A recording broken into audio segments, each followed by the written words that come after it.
light,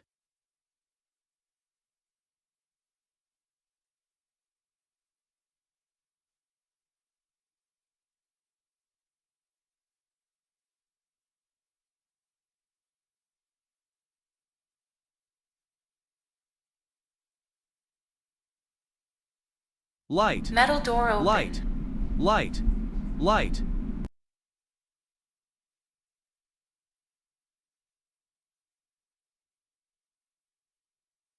Metal door open. light,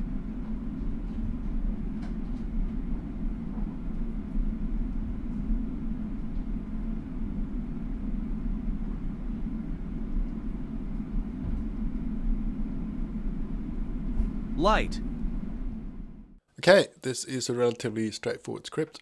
We have start method here, we have an invoke repeat, and then essentially this drives the clock, and we've divided the clock into seconds and minutes. You can obviously do hours or milliseconds if you wanted to. And then we have essentially the logic here, which is time seconds less than adjusted count seconds. And then we trigger the random range for the count seconds.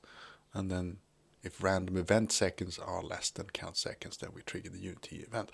You can set this to equal also if you want to, but then obviously it will happen a lot less. I find that this actually works quite well.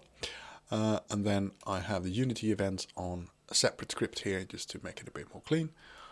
And then if we look in Unity here, so if you set these to 60, the full range of course, then they will happen pretty much all the time. But if you set them down to, let's say 10 or 25, then because it's driven by time, then the chances that this will happen is quite small.